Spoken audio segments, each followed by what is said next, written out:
The collapse of Russia doesn't come from declining oil exports, bank bankruptcies, or growing budget deficit.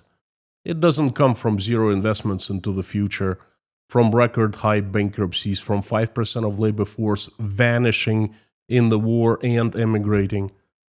It comes from the hearts and souls of regular Russian people. And in my crazy news updates, this is exactly what I show: the collapse of people. Don't treat this shocking news as just news. See them as the signs of the collapse. These crazy news are signs of the great unwellness that's happening inside Russian people. After all, Russian government only does things that Russian people allow it to do. Howdy, howdy, friends. My name is Konstantin, and welcome to Inside Russia, where usual Russia is explained by the unusual Russian. I am Russian by birth, analyst by choice. I lived it, I studied it, and I report it. I make Russia make sense. No BS, propaganda or lies here, just truth, common sense, and logic. And some emotions too, because I am living the tragedy of my country. Welcome to Weekly News Update. I give you crazy news update straight out of the mad circus that Russia has unfortunately become. But first things first, there is no such absurdity that cannot be realized in Russia these days. Please remember that. And the news? I call them crazy news from Russia, the news of Russia that matter and that most of them you will not find in any mainstream media. Enough with the opening, let's get straight to the news, and let's start with the positive news. You know what? I love positive news. Love them. Great. They kind of set the mood for the rest of the presentation. And I have lots of good news, positive news this week for you to share. The good news is that Russia will become much safer soon. The new threat, a very serious one, has been identified by the senators of Russian parliament. This threat aims at Russian children. And of course, it comes from the evil, satanic West. The senators are convinced that the threat is children toys. No, not the war mosquitoes, not the underground biolabs, not stuff like that, It's Western toys. Labubu, Barbie, and Fugler dolls, to be precise. Yeah, these are usual suspects, This is the new threat that Russia is facing. I remind you, 12 months ago, in July of 2024, the biggest threat of Russia was quadrobbers. Now it's Labubu and Barbie. Unbelievable. Who would have known? The senators are convinced that these toys are a hybrid warfare tool that distracts Russian children from love for their homeland.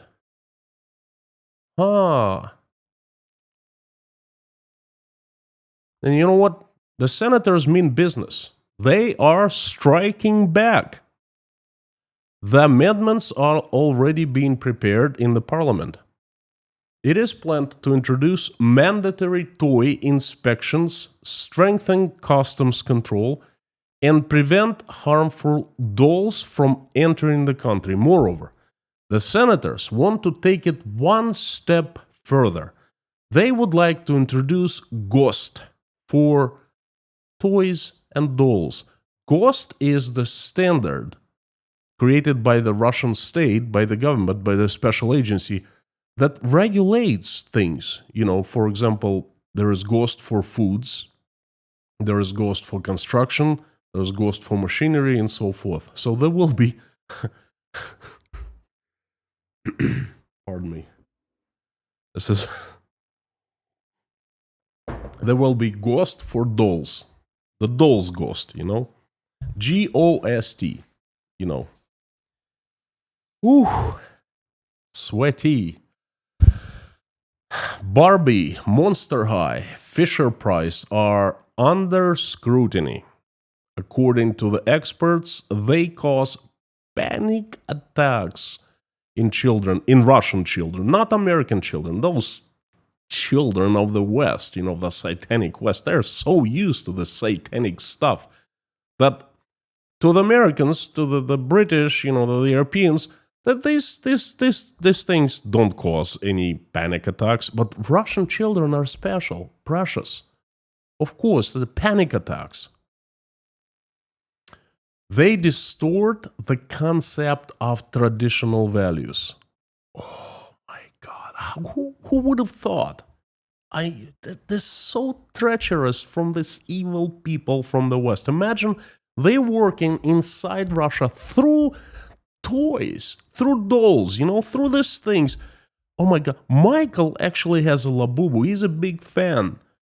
The girls, Dasha and Oля, they played Barbie. They had all kinds of Barbies.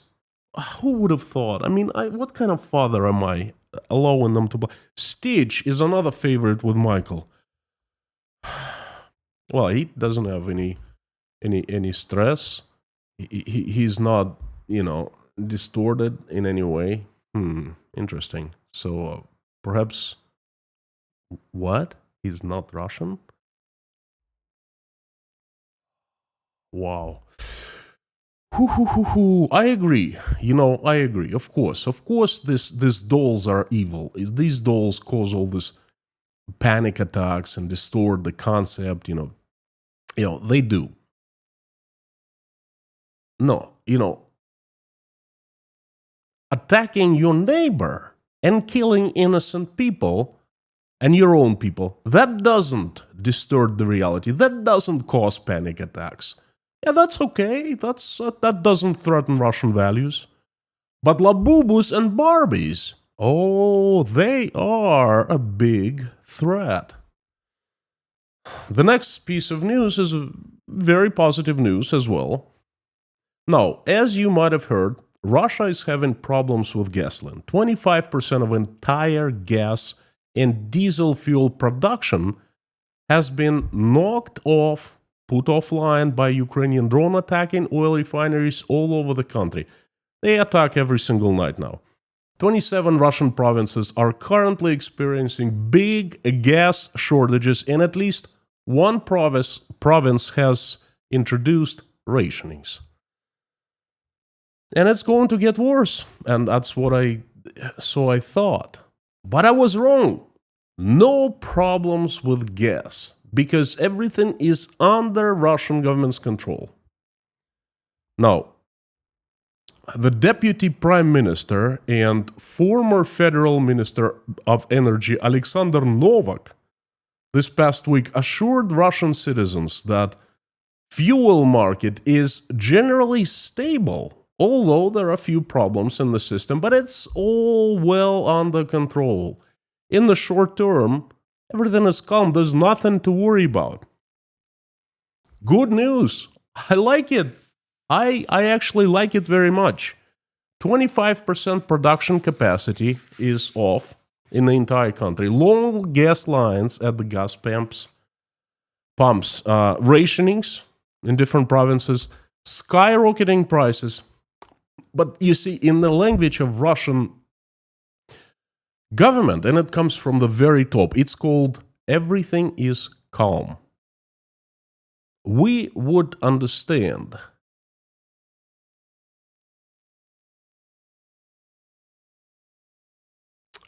You know what?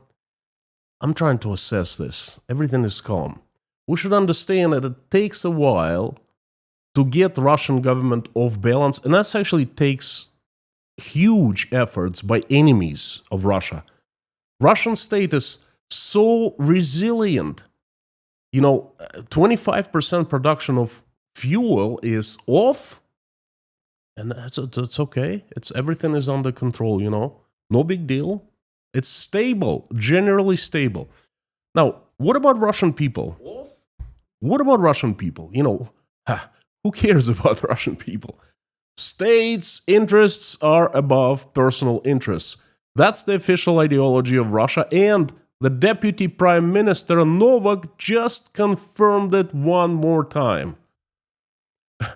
My question is, has Alexander Novak even seen the market at all? Does he even remotely understands what the hell is happening in Russian fuel market right now? Folks, those people in the government, they're so detached. They live in their own made-up world. Their Russia is fine. Their Russia is wonderful, Everything's fine there. And then, wow. Another news is also positive. I like positive news. It's about who's saying there's no growth in Russia.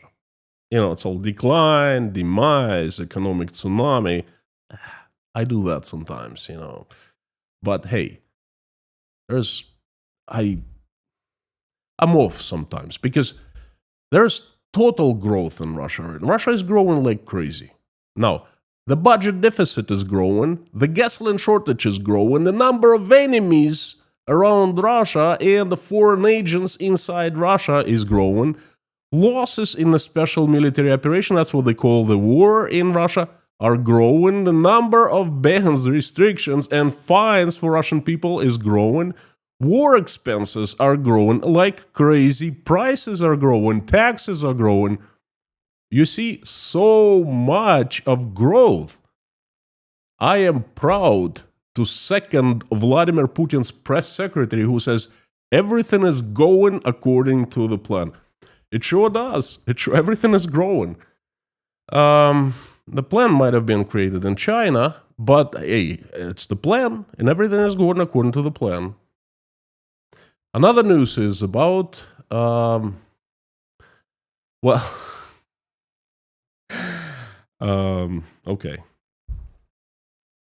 It's about gold, and that's positive news, very good news. Essentially, there are smart people in Russia. The next piece of news tells us that some Russians are smart. Now, unfortunately, sometimes the smart ones are not so fast.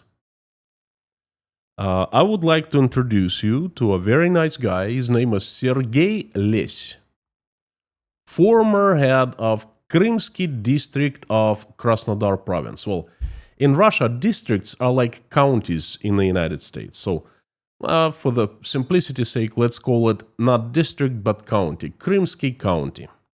Krasnodar province, right next to Rostov, very large, lots of agricultural lands, the Black Sea and Krymsky County, the head of Krymsky County. Nice guy, look at his face. I mean, it's trustworthy. I mean, he was made the head of this county. Well, he was arrested on the charges of abuse of power and corruption this week. The funny thing is, he tried to run away. He tried to escape from the security forces, from, I take it the KGB, because it's a high-profile case. Usually it's taken care of by the KGB, the secret police. So he took a large amount of money, large sum of money in cash, and gold bars, and ran. According to the newspaper Kommersant, Les tried to leave Krymsk first in a minibus. When they stopped, he got out and he started running away from the operatives, carrying 100 million rubles. That's about $250,000 in cash. That's about 20 kilos, 44 pounds, and 12 kilos of gold bullion. That's about 25 pounds. 1 kilo of gold roughly costs $128,000 today. So 12 kilos, about $1.5 million. So he had $1.25 million in cash, and in Russian ruble, that rubles are heavier than dollars. There are more. And $1.54 million with gold, worth of gold. And he was running away from the operatives. I can just picture this. You know, I think it's like big backpacks of cash. You know, when I was growing up, we grew potatoes. And potatoes in Russia came in sacks, large bags, sacks. And a sack of potato was 40 kilos. And it was big and heavy. And I remember I could barely lift it up. The fudge. So this guy is carrying like 35 something kilos, which is what, 70, 80 pounds of money and gold, and running away. He should have started taking cash and, throwing up in the air. Those operatives who were chasing him, they would have stopped and they would start picking up money, Probably if he threw one gold bar, they would just start fighting over the gold bar. This guy couldn't make it. Oh, boy.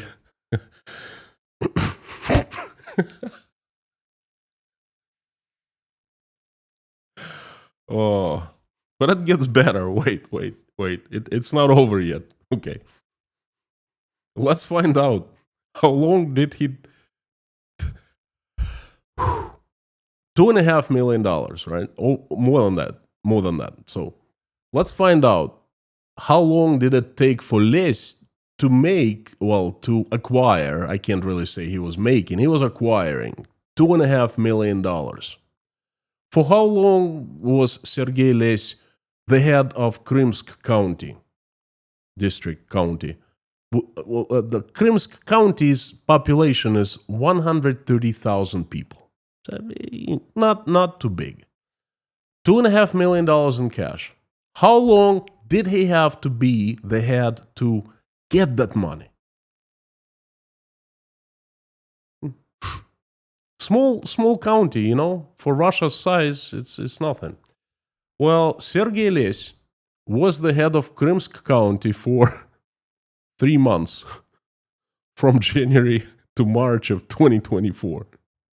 He acquired $2.5 million in cash. Okay, at least that's what he was trying to take out, run away with. But $2.5 million is not all that Les and his family possesses. A week later, after his arrest, the investigators have uncovered 130 real estate properties, including 21 plots of land. All properties, large and small. And that's the properties owned by Les personally, which is incredibly stupid, and close members of his family, incredibly stupid. Both real estate and land in the south of Russia are very expensive. My estimation is Sergei Les was worth more than $100 million before his arrest. And all of that acquired in less than 3 months of being the head of the county. This former county head shows the scale of corruption in Russia. Next time you see a rich Russian in your country near you, know that most likely his wealth came from stealing from Russian taxpayers. But also know that that person next to you is very smart, much smarter than Les, because he managed to escape before they tried to arrest him. So anyone you see outside Russia, rich, usually an official, former official who managed to escape. Sergei Les and his family are out of luck. Instead of Miami or Nice, they will go to Russian prison, to Siberia, and all the properties have already been confiscated. Now, why did Les run away? Because he most likely knew they were coming for him. Because I'll have many more arrests coming up later in this video. Because he heard of those arrests and he decided to take it safe, Well, the next piece of news is it's more than positive. It's joyous. It's joyous. Russian Ministry of Culture is ecstatic right now because cultural isolation of Russia has been broken. You see, Russia is the most sanctioned country in the world. Right now it's isolated, and isolation is nearly complete, including cultural isolation. But you know what? No more. No more. This is it. American culture is coming to Russia. American music is coming to Russia. An American music band just announced concerts in Moscow in May of 2026, and they started selling tickets. No more isolation, no more confrontation. Famous American bands start pouring into mighty Russia. Well, what's this band that's coming to perform? It's interesting. It's called Hollywood Undead. Have you heard of them? I haven't. Well, it doesn't matter. What do we know? Big American stars, this wonderful good fellas, young boys. Hollywood Undead for you. Ladies and gentlemen, please welcome them in Russia. Coming up. Buy a ticket, go see them. Go hear them play. I just wonder how this Hollywood Undead folks, with their music and masks, wonderful masks, really, very Christian, very, very, very high values and all of that, I wonder how these folks, with their music and, well, this undead image, mix well with Russian traditional values that are propagated in Russia. How well they will be taken by Russian Christian Orthodox Church that is going after Russians so hard and so bad, who do smaller deeds than these folks, getting these masks on and performing a public event, okay? What does Russian church think, I wonder, about this Hollywood Undead? Something tells me that Russian church is going to be okay with them, but not with Russians. Moving on to another piece of positive news. Reporting from the construction site in Krasnogorsk, a suburb of Moscow. And you check this out. That's pretty amusing. This is a construction site of a new construction apartment block. Construction workers working very hard. I don't know what to say. They're having a good time.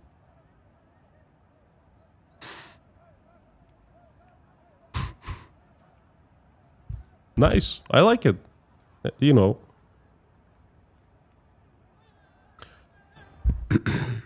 Proves old Russian proverb. In Russia, workers pretend they work and the state pretends it pays them. And you are seeing just that.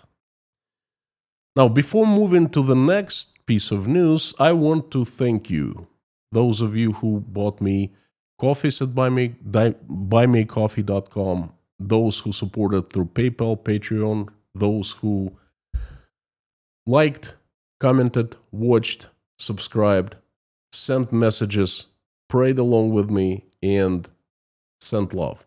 Thank you so much. Your support shows me that you value my work highly. Just know that it inspires me and gives me energy to move forward. Demonetized by Google, followed by the Russian state, I still give you a promise that I will continue my stand against the war, against unfairness, for peace, and I will be here every single day telling you the truth of this freakish, hellish, crazy transformation my country is going through. Thank you. Now I have very interesting news coming from Nizhny Tagil. Okay, sarcasm aside, please forgive my sarcasm. Sometimes I infuse it because I'm just trying not to go nuts. The news is so crazy, and sarcasm was my defense mechanism. But there's no sarcasm here. Ural Vagon Zavod. Some of you might have heard that name. It's Russia's largest manufacturer of tanks. Yes, tanks, So Ural Vagon Zavod will reduce the working week for employees by 1 working day.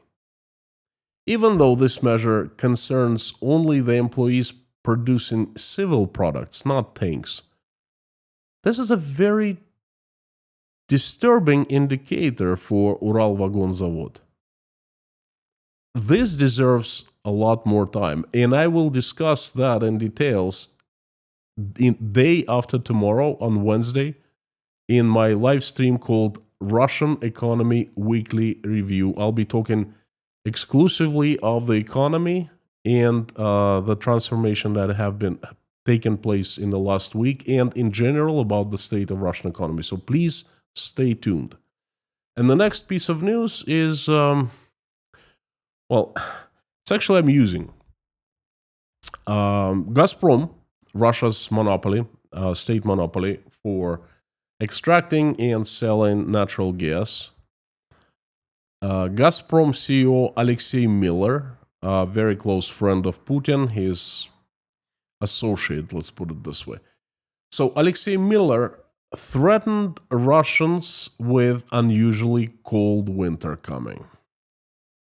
He said European Russia, that's part west of the Urals, the left part of Russia if you look at the map. So the European part of Russia and Europe are expecting an abnormally cold winter. He said such cold weather is only recorded once every 20 years. I quote, "We closely monitoring the weather every single day. We have many maps at Gazprom's management that show deviations from the average climate temperature norm. We know that once every 10 years there is a cold winter, and once every 20 years there is an abnormally cold winter," Miller said in St. Petersburg International Gas Forum. In 2022, Alexei Miller threatened Europe with an abnormally cold winter. I want to remind you something. I want you to show this.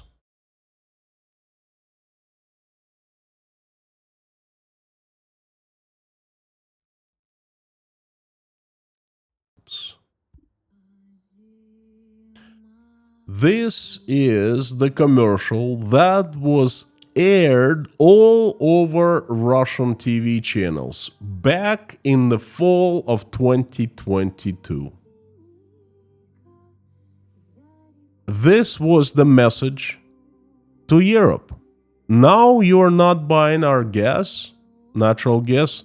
This is what you're gonna get. That's going to be a very cold winter for you, and you're going to regret it so much. And there is still time, you can still, get some our gas. But just don't forget it's going to be a cold, cold winter.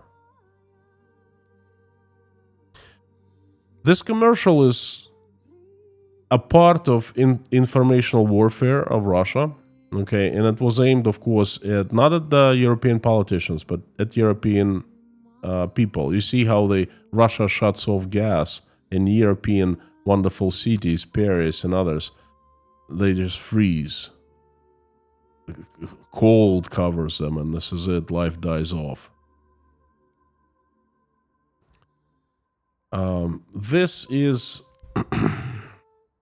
I never felt comfortable watching this because it's just such a low piece of propaganda. Okay, it's everyone knew who was responsible for turning off natural gas to Europe. Yet they tried to portray it as, oh, that's Europeans' fault. Well, turned out to be okay for Europe, and I'm very glad. In 2022, Europe replaced Russian natural gas with liquefied natural gas from other countries. Europeans did great. Let's fast forward to now, fall of 2025, and Alexei Miller is threatening Russians now with cold winter. Now, it's really hard to believe, but this is it. Gazprom CEO warns of unusually cold winter, and that comes from Kommersant, Russia's premier business newspaper. The thing is, 35% of all households in Russia are not gasified. They don't have access to natural gas.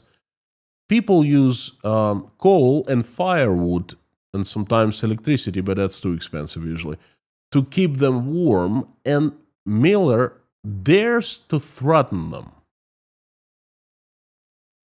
That's really crazy news. I don't call this news crazy for nothing, you know? That's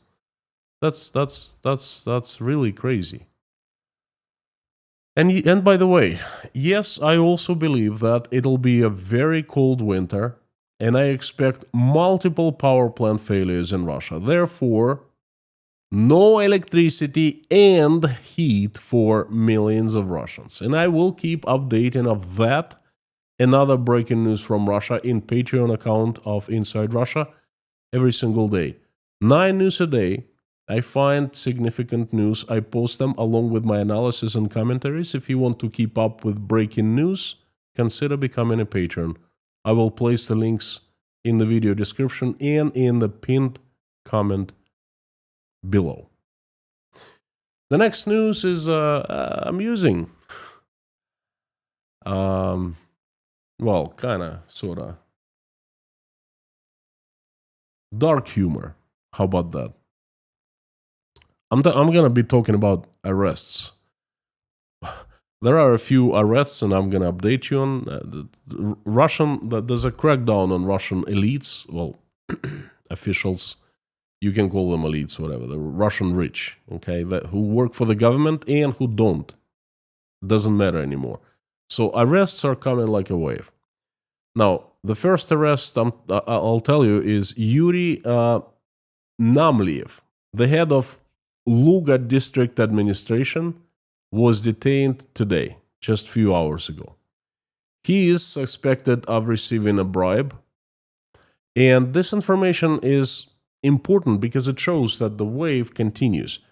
But it didn't come from the federal news. I found it in the local news. That's what I usually do. I have this bunch of different local news from all over Russia, and in most cases, they give information that cannot be found anywhere. You have to do the digging. Now, Sergei Syrov, the Deputy Director General for Economics and Finance of St. Petersburg TV channel,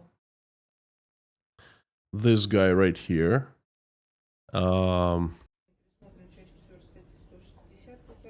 here the judge giving him, not sentencing, but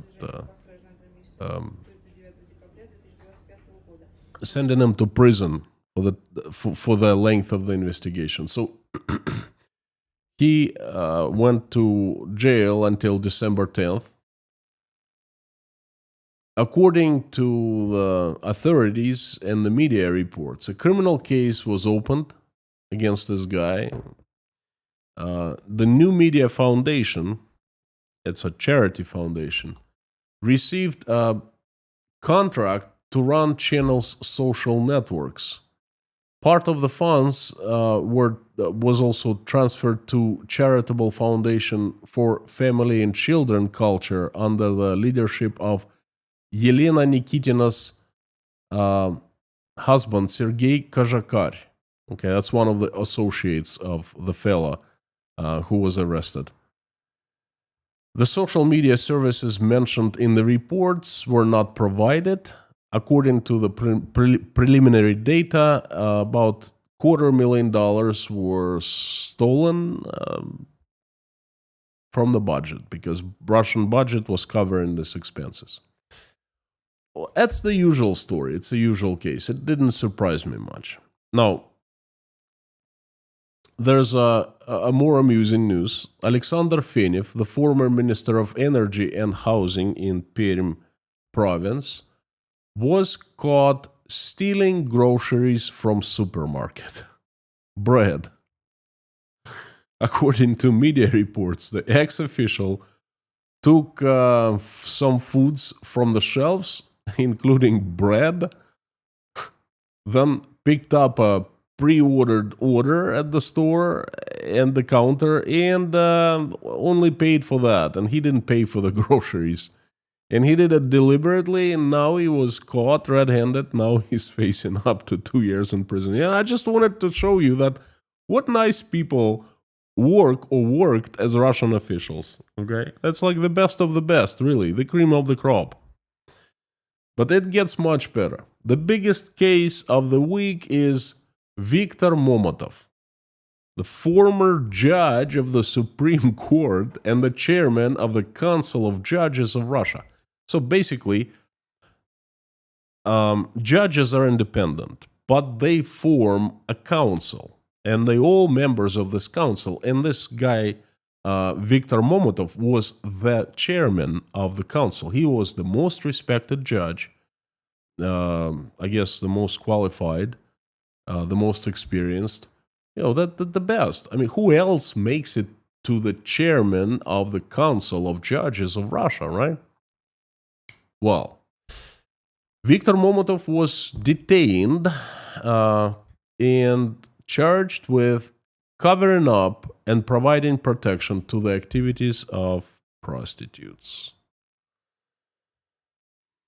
There's a certain, yes, I didn't said anything. Yes, he's charged with covering up and providing protection to a large network of prostitutes who operated in a certain hotel chain called Morton. And I kid you not, this is fact check. This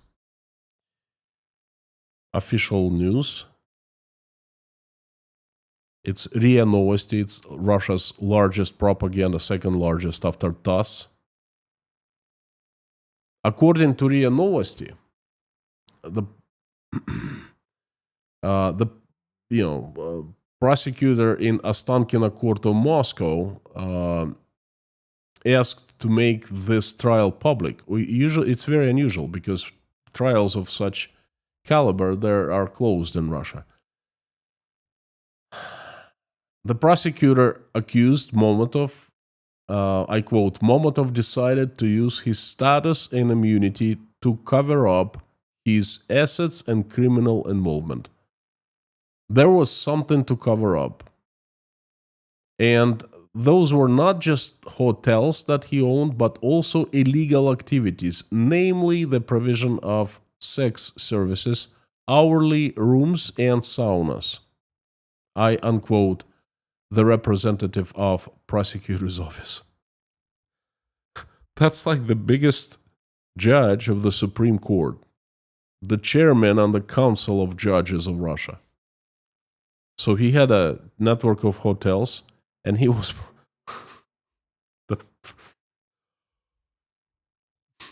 okay. Whew.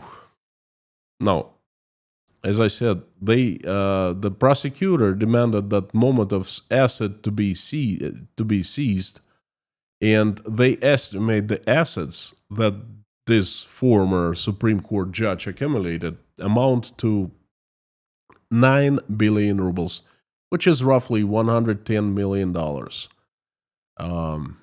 The state most likely will confiscate everything. Imagine how in the world a judge can accumulate $110 million. On the other hand, I'm thinking of that fella who ran with bunch of cash on him and gold. He stole around $100 million, and then he transferred it. He bought properties. He did it in just 3 months of being the head of a small county in Russia, a tiny county. Just 3 months. Imagine this judge of the Supreme Court. I don't know. He's like next to Putin. Imagine him having just $110 million. I think all judges in Russia, they were like, wow, this dude is really honest. Look at him.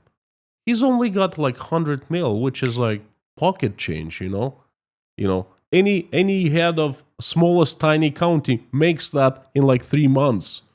And this guy is the biggest judge in Russia. Look, he's just Mr. Honesty.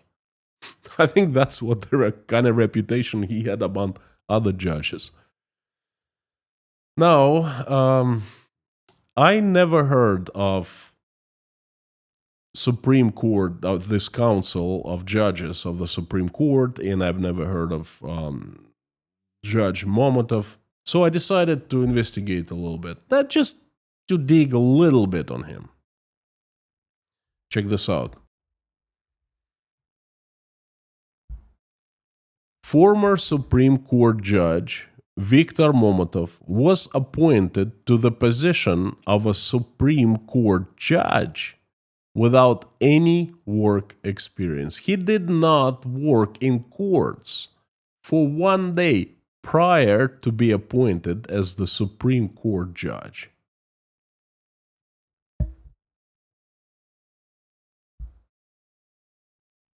He's also investigated for that. And they are accusing him in high corruption. Basically, he came from south of Russia, from the very same place that fellow with gold, who was running around with gold, trying to run away from the KGB. That's very close where he came from. He became the judge of the Supreme Court of Russia in 2010 with no prior experience in law enforcement or the judiciary.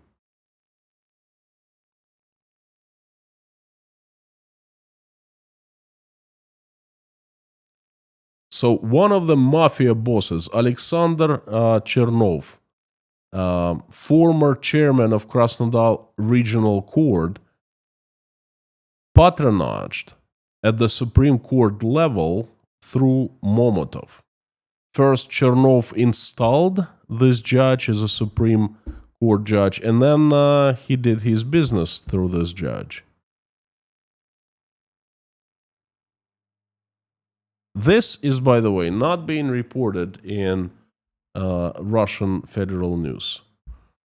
This is being reported by the local news called Kuban 24, Kuban 24. Kuban that's the nickname of this province, Krasnodar province. What can I say? It's shocking. It's shocking to such extent that it's really hard to believe. To me, at least. And I double-checked and triple-checked, and yeah, that is all true. Now I want to attract your attention to one thing. This is happening, okay, things happen. But now the prosecution is going after this judge who was appointed 15 years ago, back in 2010. Now, all 15 years, they didn't know that he did not have any experience. They didn't know that he was patronaged, he was placed, basically his chair was bought under him. They didn't know that, right, for 15 years. And if they didn't know, then it means the entire system of Russian Supreme Court, of Russian prosecution, is so rotten and inadequate that everyone needs to be fired and investigated immediately. The entire system needs to be changed right now, because this is the precedent. If this judge could pull it off, what about other Supreme Court judges? Each one of them right now Like a super commission needs to be established, headed by president himself. I don't know, the attorney general or whatever. They need to scrutinize every single judge. No, they're not doing that. They're just going after this judge, and they're trying to keep it under the carpet. They're trying to not make it big informationally, okay? Because Russians don't need to know these things. They're just like, fighting of bulldogs under the carpet. Most likely, and well, I'm going to talk more on that judge later in the live streams, but not that's definitely, he is... they're going after this judge not because he broke the law, not because he had a illegally owned a chain of hotels and there's a bunch of prostitutes, elite prostitutes there. No. That's actually normal. I think all judges do that to a certain extent. That or something else. They're going because someone from a competing political clan ordered that judge, okay, to be investigated. And this is not just the prosecution going after this big judge of the Supreme Court. It's the one clan is going after another clan. And stay tuned. But this is just unbelievable. The Supreme Court judge, supposed to be like the best of the best, the most honest, the chairman of the Council of Judges, owns a chain of hotels and prostitutes. This is classic. Oh boy. All right. Let's jump to the next news. It comes from Vladivostok, and it's very serious news. It's about protesting. Yes. A coordinated protest against the introduction of a new tax, it's called car utilization tax, was held in Vladivostok. It's the city on the Pacific, the far east of Russia, next to Japan. Large city. And people actually came out to the streets to protest the government. The signs say the utilization tax is here. Where are the factories? Okay. Mercedes is for the government. For us, Zhiguli. The government doesn't think of people; it only thinks of taxes. And I like this crowd. I like these people. They're very brave. They came out. It's just their science is like, it's obvious that government thinks of itself. It's obvious it doesn't think of people. Why would you want to put something like that on a piece of paper?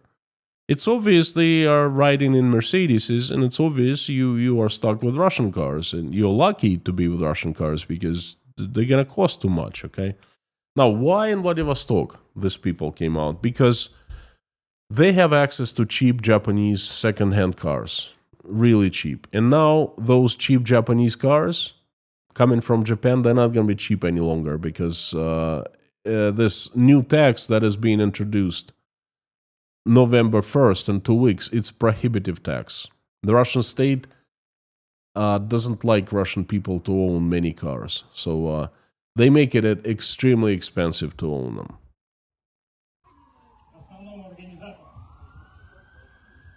This is the protest itself. Not big.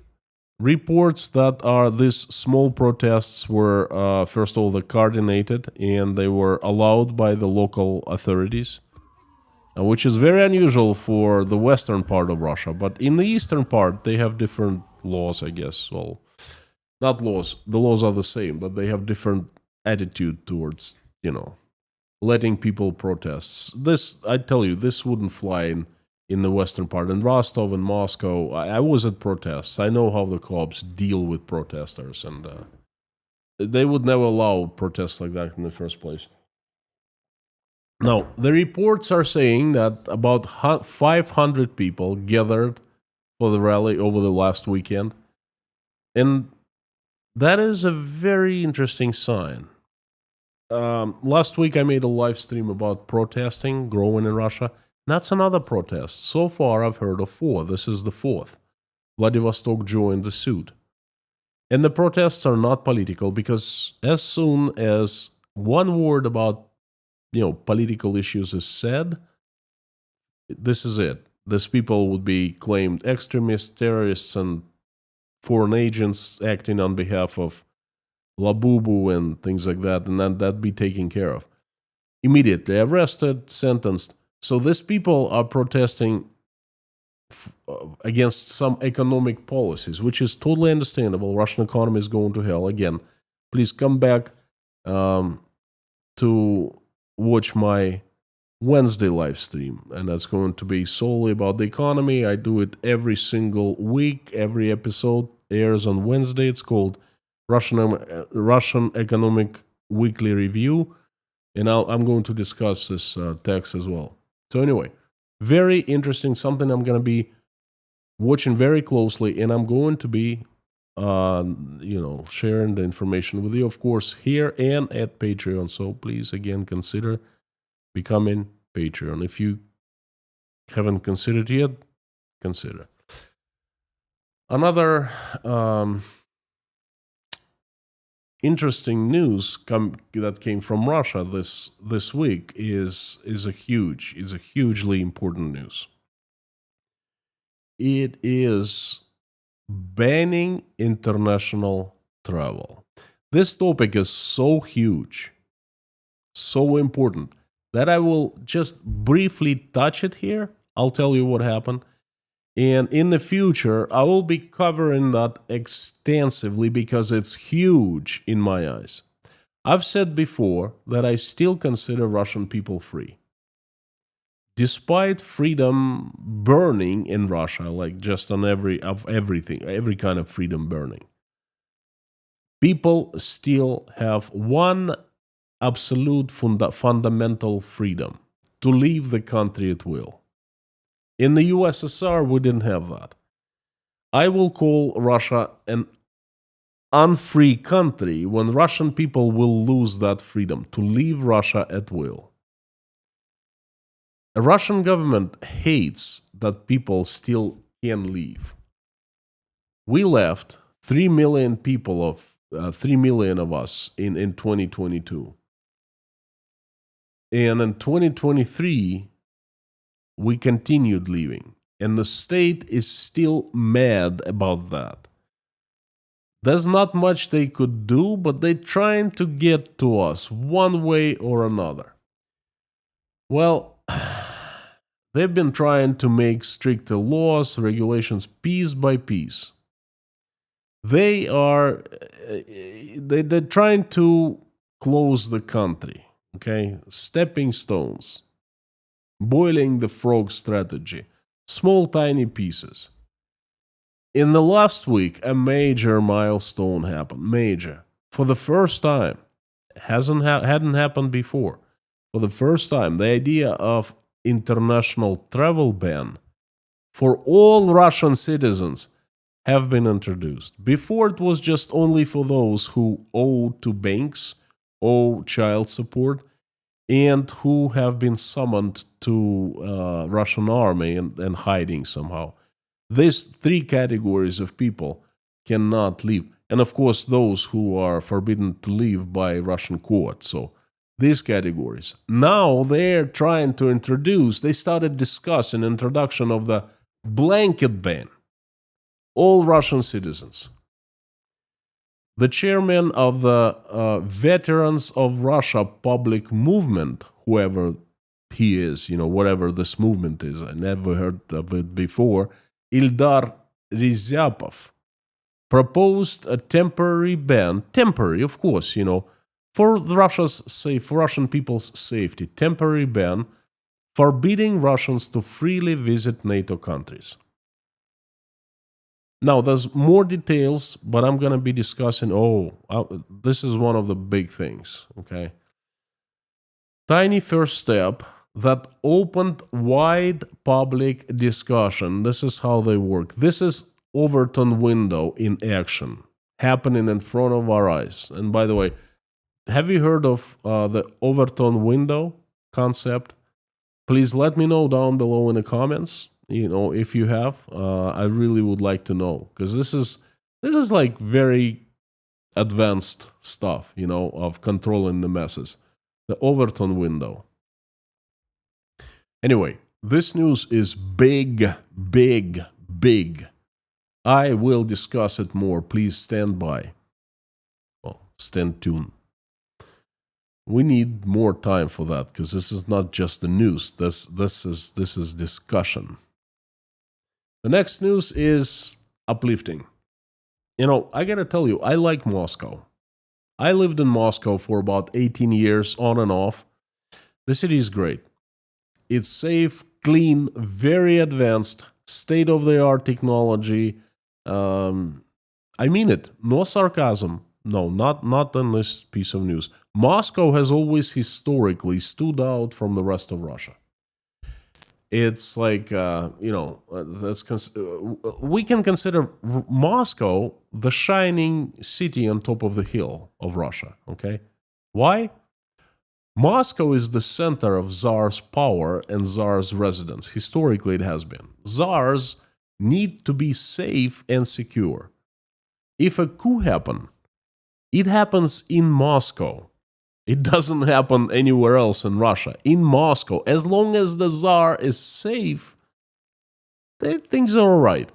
And therefore, Tsars have including the Soviet Tsars, the communists, they have always appeased Muscovites.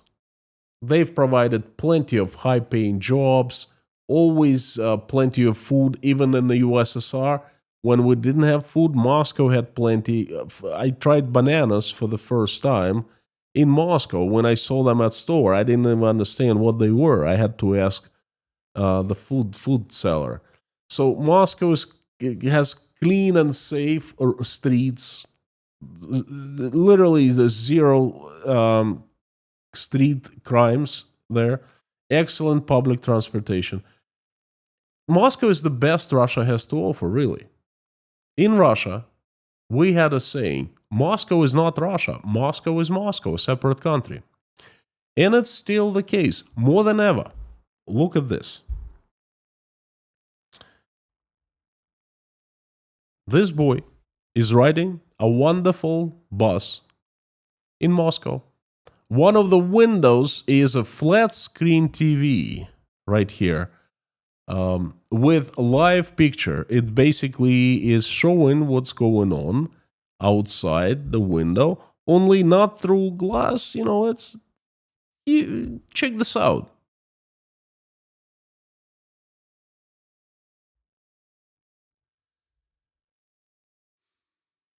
You look at the screen and see as if you were looking at glass.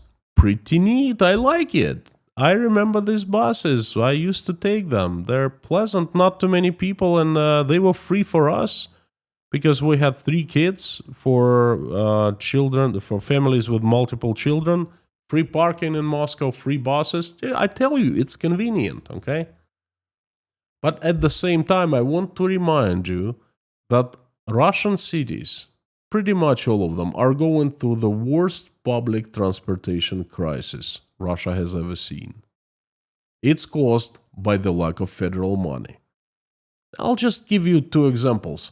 Rostov-on-Don, Suvorovsky district doesn't have any buses. They cannot find any company that would get this government contract and start operating bus services. So people either take cabs or they walk. Kilometers and kilometers. In a town of Lvov, 3rd bus routes in the summer was cancelled because there's no financing, and the mayor, the head of the administration of Lvov, he basically was very honest. He said that Russian people have right to walk. So therefore they can walk. In Moscow, they have this.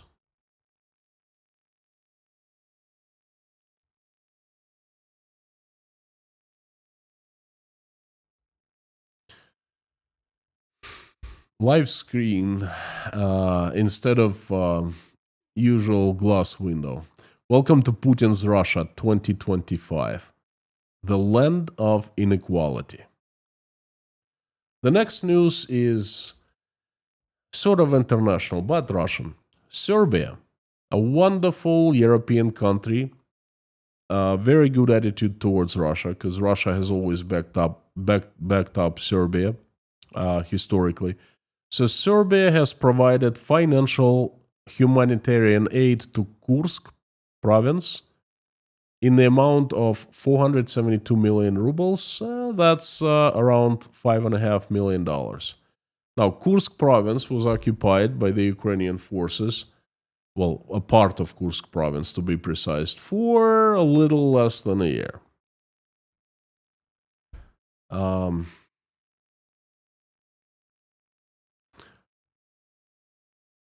Russian Foreign Ministry said that Russia is very grateful to Serbia for helping Kursk province.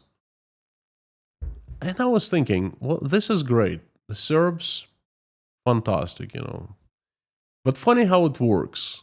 Russian state doesn't help Kursk province much. And Serbia does. Interesting. If I were Russian, I'd start asking questions.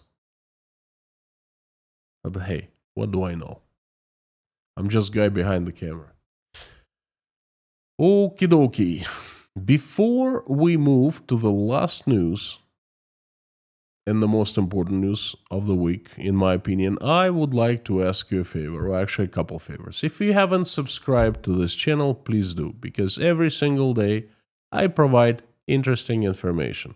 If you have made it so far in this live stream, it means you like it. So please hit the like button and subscribe.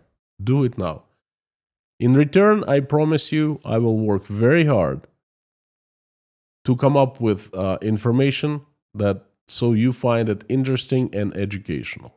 So let's do the fair exchange.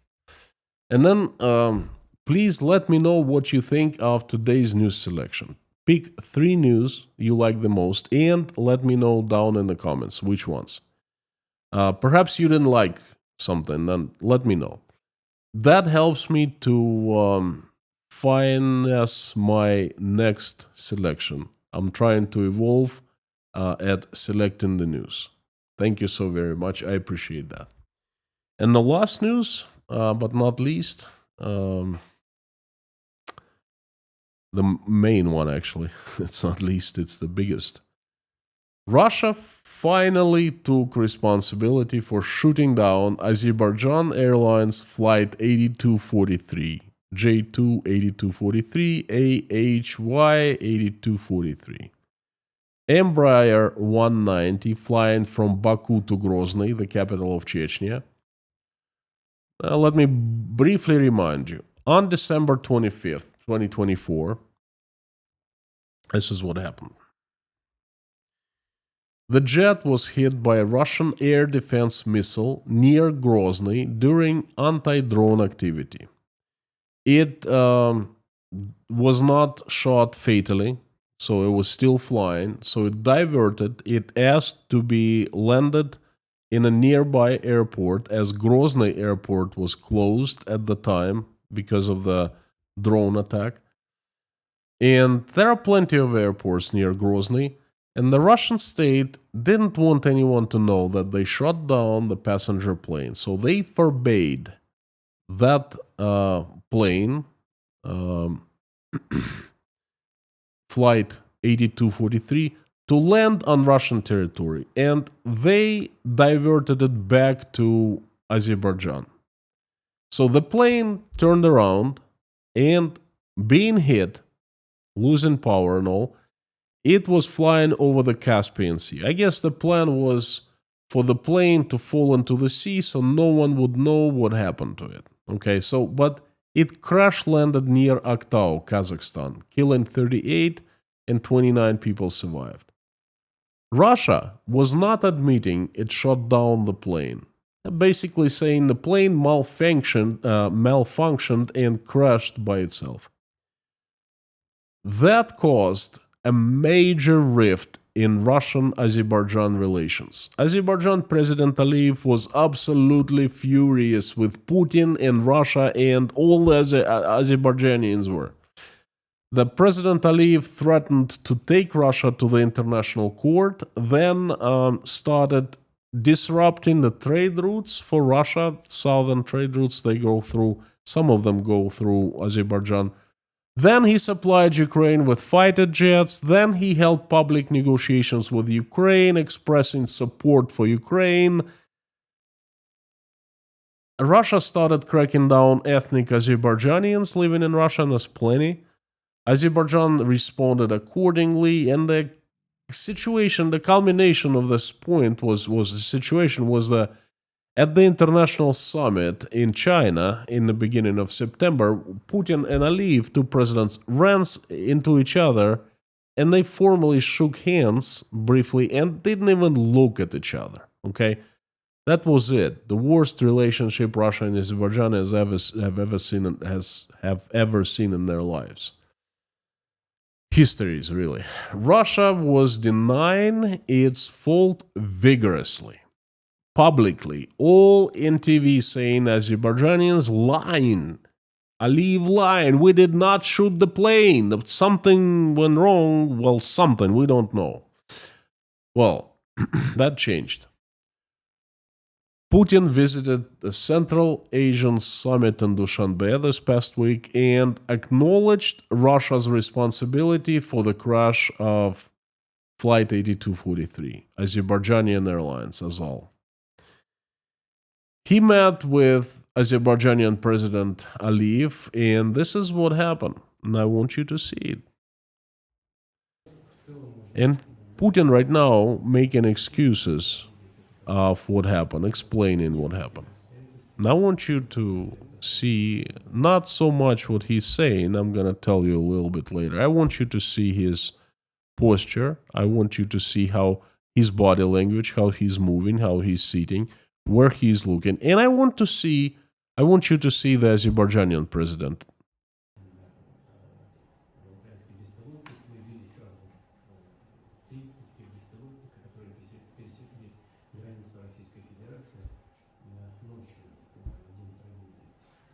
His posture, body language, and look on his face. He's listening to bogus excuses. Putin is trying to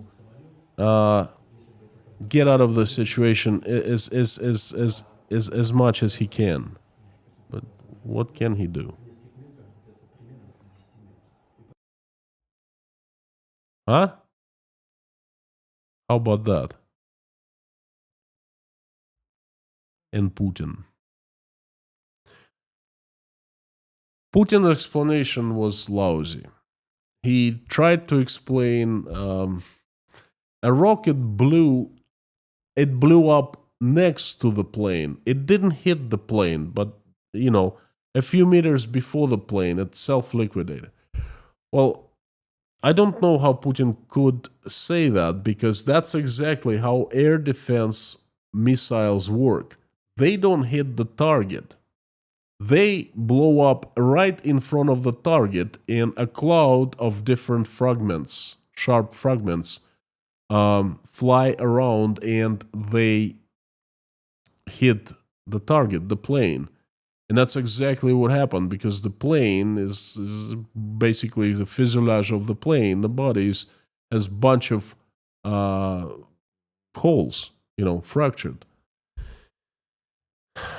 So Putin is lying right there. And then he's not even hiding that. And Azerbaijani president not taking it very lightly, I take it, by how he sits and how he looks at Putin. He looks disgusted.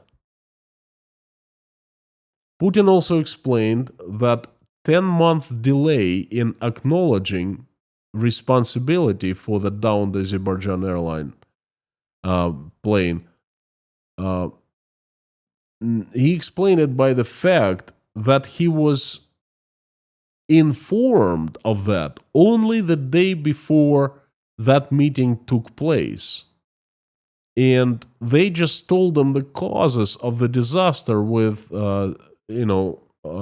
flight 8243 one day before he flew to this summit. And that's what he was saying to Aliyev. And that's, I mean, folks, Russian Air Force, Russian Army, shot down passenger plane. Okay? What do you think? When Putin would learn about that? My bet, he learned minutes after it happened. Because this is the emergency of cosmic scale. All right, you just don't shoot passenger planes. And then what Putin started to do, he started denying. Aliyev called him, and I'm pretty sure, that he was not pleasant to listen. And Putin assured him it wasn't Russia. He did not take responsibility. The calls were multiple, not just one. And Putin is trying to convince everyone that he didn't know. Someone did not inform him for 10 months, and they just informed him, oh, poor boy, sitting right there. My question to Putin is if your employees are so incompetent, they make you look so stupid, they humiliate you so much, and you show it to the world, perhaps you're not a good manager of your employees. Perhaps you're not the good president. Perhaps you need to step down. Perhaps you're making a joke out of yourself, a clown out of yourself, in front of the rest of the world. Yeah, I don't think Putin cares that much. Now,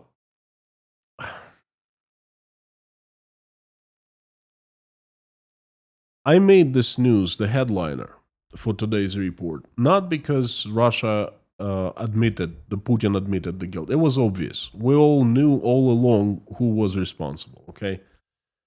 Different reason. The evidence was bulletproof. And Azerbaijan, there's an international investigation right now. It's going on, and I think it's nearing its completion. Why did Putin take responsibility now? He wasn't taking responsibility for 10 months, and now. And this is a huge sign of weakness and desperation. Now, a few things I want you to know, and please follow me here. Putin was humiliated by Aliyev. The way how Aliyev acted, how he took his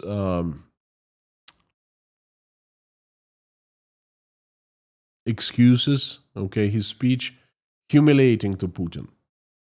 Putin looked small. He looked like a worm in front of Aliyev.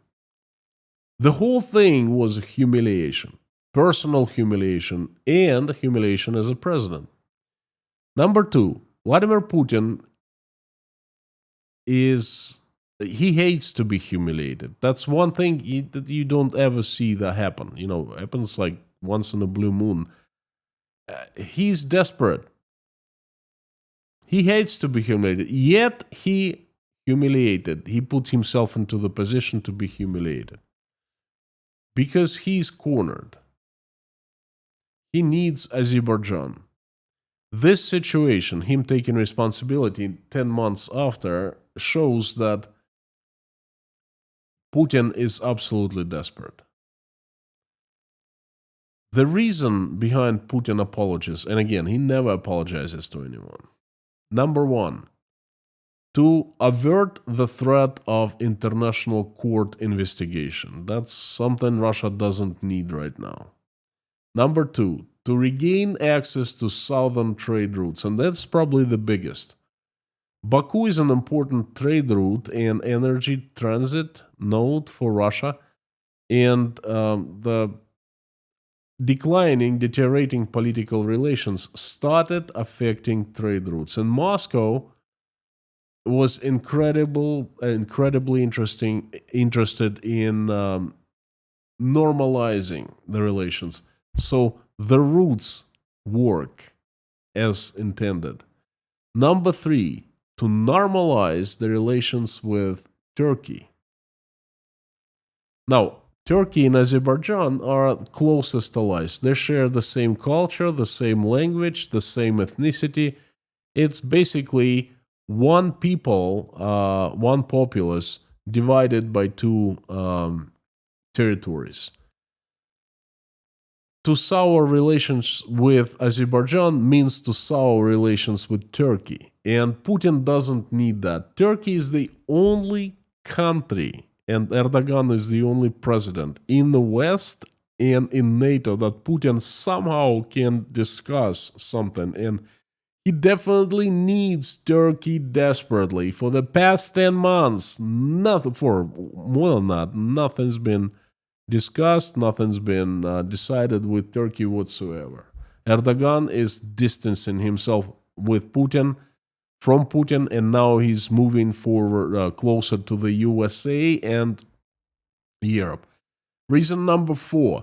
Russia wants to keep presence in the region. After fiasco with Armenia, Putin desperately needs to show he is still the boss, he's still in the game, and Russia commands presence. Because, Russia is out of the geopolitical game after so many failures, Syria, Armenia, Moldova now, and Putin needs something. He's so desperate. And number 5, Putin needs to close another geopolitical front, Azerbaijan. He can't afford to fight 2 wars, albeit one of them is simply informational. It's still too much for Russia. It cannot even do anything in Ukraine. And when Azerbaijan joins on the other side, that's becoming too much of a burden, okay? So Putin getting humiliated confirms that he is knee-deep in trouble. Russian economy is falling apart, and he knows that. And Russian front in Ukraine is also falling apart, and he also knows that. And that drove Putin to Dushanbe, to his humiliation. He set himself up. And that's a big, big proof that Russia is losing. By the way, do you know what they said about this situation, about Putin making excuses, Russia taking responsibility for the downed jet? In Russia, in the media, what did propaganda say about that?